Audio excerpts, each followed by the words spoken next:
Polarización de la materia al colocarse en un campo eléctrico externo.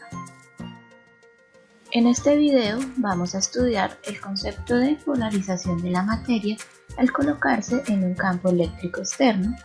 Definiremos el vector polarización eléctrica y una propiedad muy importante que es la susceptibilidad eléctrica.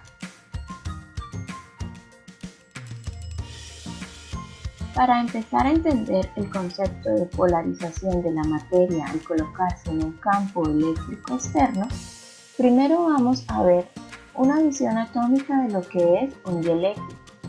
Tenemos entonces que como concepto general de un dieléctrico, este es un material aislante que a su vez puede ser clasificado como polar o no polar. Un ejemplo de un dieléctrico polar es el agua.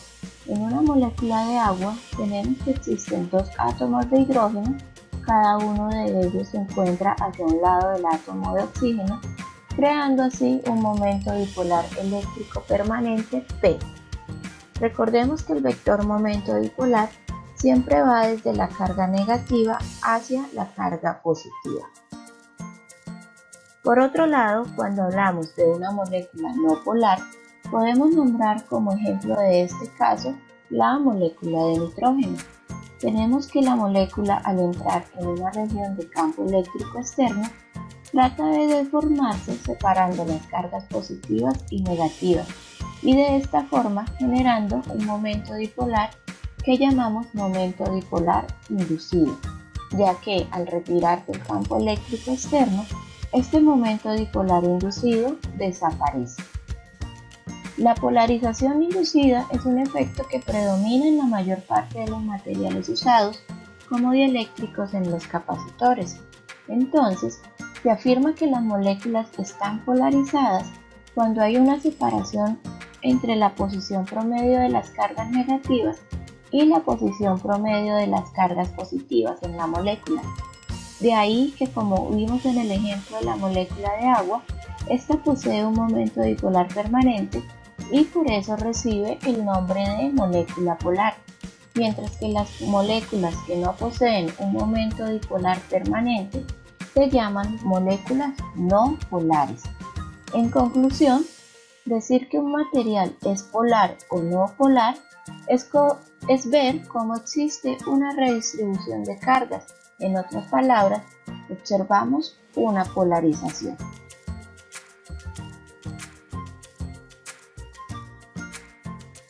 Es posible representar o modelar la molécula de agua, así como otras moléculas polares, como dipolos, ya que las posiciones promedio de las cargas positivas y negativas actúan como cargas puntuales. Como resultado, podemos aplicar el análisis de los dipolos al comportamiento de las moléculas polares. De este análisis, recordamos que cuando tenemos un dipolo en un campo eléctrico externo, las cargas que lo conforman van a ser sometidas a una fuerza eléctrica, la cual hace que las cargas positivas sientan una fuerza en dirección del campo y las cargas negativas una fuerza eléctrica en dirección contraria al campo, dando como resultado un torque que tiende a alinear el dipolo eléctrico en dirección del campo eléctrico externo, como ya lo hemos estudiado anteriormente. Entonces, la polarización eléctrica es el campo vectorial que expresa la densidad de los momentos eléctricos dipolares permanentes o inducidos en un material dieléctrico.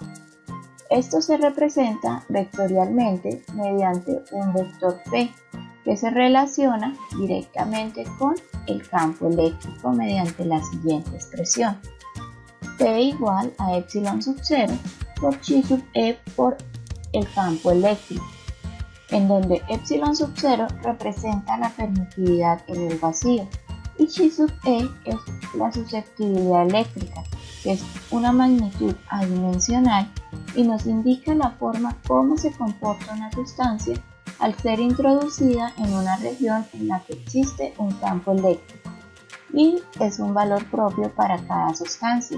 Esta susceptibilidad eléctrica, a su vez, está relacionada con la constante dieléctrica, que es K, llamada permitividad relativa, de la siguiente forma: K va a ser igual a 1 más Chi sub E.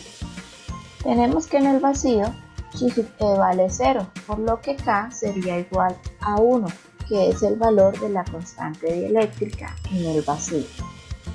Entonces, cuando hablamos de polarización, nos estamos refiriendo a que las moléculas y átomos se convierten en pequeños dipolos, los cuales, debido al campo eléctrico externo, tienden a alinearse en esa dirección. Visto en forma macroscópica, la polarización también se representa como la cantidad de momento dipolar por unidad de volumen, y bajo esta definición tendríamos que P es igual a Q por D sobre el volumen, pero el volumen encerrado en un capacitor lo podemos describir como área por distancia. En este caso, al reemplazar, tendríamos P igual a Q sobre A, ya que D se nos cancela, pero estas cargas Q que aparecen son debidas al proceso de polarización, es decir, estas cargas llamadas cargas inducidas aparecen solo si hay polarización. De ahí que podamos también representar la magnitud de P como la magnitud de la densidad de carga inducida, y sus respectivas unidades en el sistema internacional serían coulomb sobre metro cuadrado. Por último, la polarización eléctrica es uno de los tres campos eléctricos macroscópicos que describen el comportamiento de los materiales. Los otros dos son campo eléctrico E y desplazamiento eléctrico D.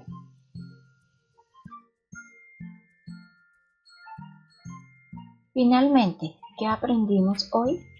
Definimos el concepto de polarización de la materia al colocarse en un campo eléctrico externo representado por el vector polarización eléctrica, y aprendimos el concepto de susceptibilidad eléctrica. Gracias por la atención.